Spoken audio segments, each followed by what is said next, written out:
एकादशी के दिन कहते हैं भोजन नहीं करना चाहिए। क्यों नहीं करना चाहिए? जब आपका पेट खाली होता है, जब आप भोजन नहीं करते, तो आप देखते हैं कि आपके शरीर में सफाई चालू हो जाती है। हाँ या ना? पेट जब शरीर में कोई भोजन पदार्थ नहीं होता तो शरीर अपने को साफ करने लग जाता है। तो साधु संत भोजन कम करते हैं। 2 दिन 3 दिन 4 दिन 1 हफ्ते का लोग व्रत करते हैं। नवरात्रि आती है, लोग 9 दिन का व्रत करते हैं। 9 दिन तक कुछ नहीं खाते, केवल पानी पीते हैं। कुछ लोग ऐसा व्रत करते हैं, कुछ लोग नींबू पानी पीते हैं, कुछ लोग दूध पी के रह लेते हैं, खाते नहीं है कुछ लोग। क्यों ऐसा होता है? व्रत में क्यों नहीं खाने की बात कही जाती है? इसलिए कि आप जब भोजन नहीं करेंगे तो 1 दिन 2 दिन तो आपको भूख लगेगी शुरू में, फिर धीरे से क्या होगा? भोजन करते करते करते करते शरीर के भीतर गंदगी जम जाती है, आंतें गंदी हो जाती हैं, ब्लॉक हो जाती हैं। भूखे रहने से पूरा शरीर स्वस्थ हो जाता है। फिर क्या होता है? जब शरीर चोक होता है तो गंदे गंदे विचार आते हैं। तो व्रत करने से शरीर बिल्कुल साफ हो जाता है, क्लीन। इससे क्या होता है? अच्छे विचारों के आने की संभावनाएं बढ़ जाती हैं। इसलिए व्रत करते हैं और व्रत करके कुछ ना खा के चिंतन भगवान का करते हैं। भगवान का चिंतन, भगवान का चिंतन। तो भगवान के चिंतन में समय जाता है तो चित्त शांत होता है। फिर क्या होता है? जब कोई मन में गंदगी नहीं रह जाती, सारी गंदगी शारीरिक और मानसिक साफ हो जाती है। तो जैसे पवित्र जल हो, साफ जल हो, तो साफ जल में आपका चित्र प्रकट हो जाता है कि नहीं? दर्पण की तरह दिखता है कि नहीं जल?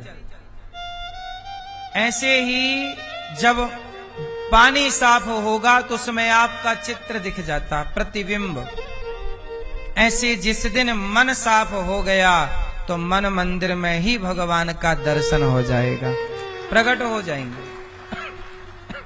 भगवान को प्राप्त कर लेने के बाद भी यदि सत्संग नहीं मिले, आपको आज भगवान मिल जाएं और आप सत्संग छोड़ दो, तो भगवान को पा लेने के बाद भी आप लोगों के बिगड़ने की संभावनाएं हैं। क्या दुर्योधन ने कृष्ण को नहीं पा लिया? बोलो। दुर्योधन के सामने भगवान खड़े हैं, कृष्ण बार बार दर्शन करता है, पर कहां बुद्धि सुधरी? भगवान के दर्शन से बुद्धि नहीं सुधरती। इसलिए भगवान का दर्शन बहुत बड़ा नहीं है। इसलिए संत जन, भक्त जन भगवान के दर्शन की कामना नहीं करते। हमें भगवान का दर्शन हो ना हो तो क्या चाहिए?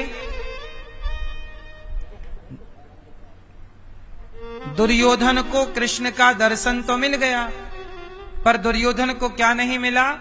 सत्संग। सत्संग नहीं मिला तो दुर्योधन सारी जिंदगी कई बार दर्शन किया कृष्ण का, फिर भी दुष्ट का दुष्ट ही था। रावण ने कई बार राम का दर्शन कर लिया, पर रावण जस का तस, क्योंकि रावण को सत्संग नहीं मिला। हाँ या ना?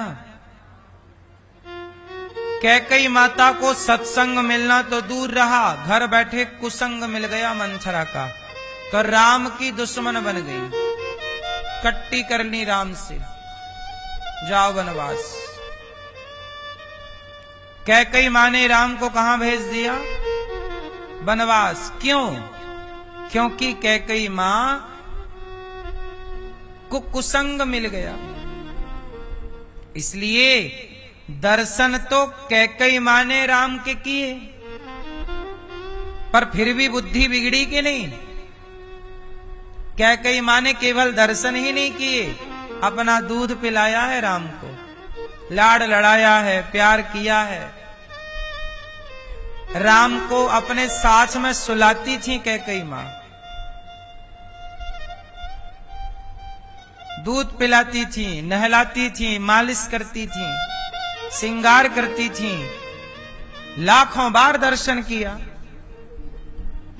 हाँ या ना, सेवा की, फिर भी बुद्धि बिगड़ गई कि नहीं? क्यों?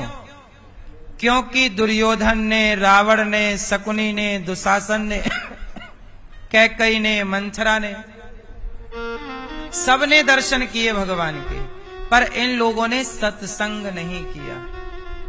ऐसे आप लोग भी, आपके सामने भगवान आ जाएंगे तो आपके पास क्या गारंटी है कि आप पहचान लोगे? दुर्योधन के सामने थे, कहां पहचान पाया? इसलिए भगवान का दर्शन बड़ा नहीं है, वो तो कभी भी हो जाएगा, पर सत्संग। इसलिए ध्रुव जी के पितामह दादाजी सत्संग करते हैं। बेटा, तू भगवान को प्राप्त कर चुका है, सत्संग कराया, तब ध्रुव जी के अंदर पुनः भक्ति जागी। इसलिए कहता हूं, जैसे पानी पीना जरूरी है स्वास्थ्य के लिए, भोजन करना जरूरी है शरीर की पुष्टि के लिए, ऐसे सत्संग करना जरूरी है आत्म बल के लिए, भक्ति के बल के लिए, ज्ञान के बल के लिए, प्रेम को पुष्ट करने के लिए सत्संग करिए। कथाएं सुनेंगे तो प्रेम होगा भगवान से, और जब प्रेम होगा, प्रभु की याद आएगी, तो दर्शन हो जाना बड़ी बात थोड़ी है। आप लोगों को क्या लगता है दर्शन होना बड़ी बात है? दर्शन तो बहुत आसान है, पर ये बताओ, क्या दर्शन करने की योग्यता आ गई आपके अंदर? बोलो मेरी मां, क्या दर्शन करने की योग्यता है? ध्रुव जी ने भगवान से कहा, योऽन्तः प्रविश्य मम वाचमिमां प्रसुप्तां संजीवयत्यखिल शक्तिधरः स्वधाम्ना।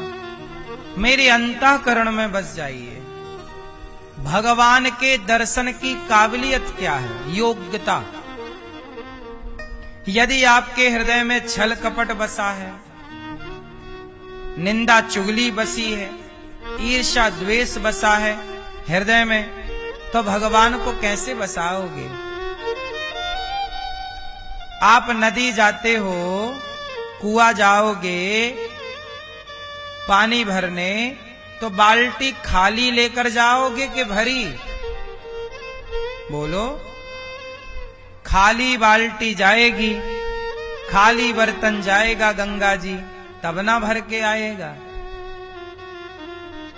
इसलिए भगवान को हृदय में भरना है तो पहले हृदय में जितना कचरा भरा है उसे खाली करना पड़ेगा। छल का, कपट का, ईर्ष्या का, द्वेष का, वो कचरा खाली कर दीजिए, भगवान अपने आप भरने लग जाएंगे। अब आप लोग खाली नहीं करते। आप कहते हैं हमारी सास ने 10 साल पहले हमें ऐसा कह दिया। 10 साल से आप भरे बैठे हैं सास की बातों से। क्या कह दिया किसने, आप भर लिए अपने भीतर। आपका हृदय मंदिर है कि डस्टबिन है?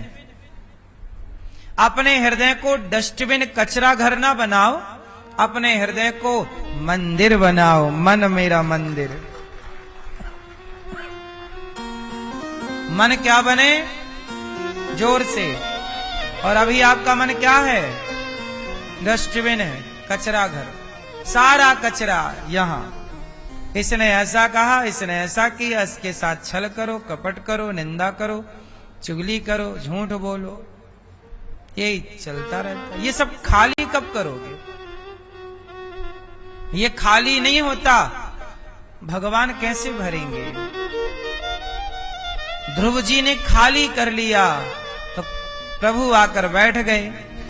ध्रुव जी का विवाह हुआ, सत्संग मिला, पुनः बुद्धि निर्मल हुई, सब त्याग कर मन भगवान में लगाया। यमदूत पार्षद गण आए, भगवान ने कहा जाओ मेरे ध्रुव को लेकर आओ। मृत्यु आई, बोले हमें तो स्वीकार करो। कहा झुक जाओ। मृत्यु के सिर को सीढ़ी बना लिया और मृत्यु के सिर पर पांव रख के शरीर के सहित ध्रुव जी भजन के प्रभाव से भगवान के धाम चले गए। और भगवान ने अपना बैकुंठ ध्रुव जी को दे दिया। आज जो ध्रुव लोक है, पहले ये ध्रुव लोक भगवान का लोक था, तो अपना घर भगवान ने ध्रुव जी को दे दिया और अपने लिए बैकुंठ भगवान ने अलग बनाया। अपना ये ध्रुव लोक बैकुंठ ही था पहले भगवान इसी लोक में रहा करते थे। 5 साल का बालक थे ध्रुव जी। बहुत भगवान प्रसन्न हुए, कितना छोटा बालक मेरे लिए इतना त्याग तपस्या कर रहा, तो उस बच्चे के लिए भगवान अपना लोक तक दे देते हैं, भगवान अपना घर दे देते हैं, इतने दयालु। 36,000 वर्षों का राज्य दे दिया ध्रुव जी को। आज भी जब आपका विवाह होता है तो विवाह में साक्षी कौन होता है? ध्रुव तारा।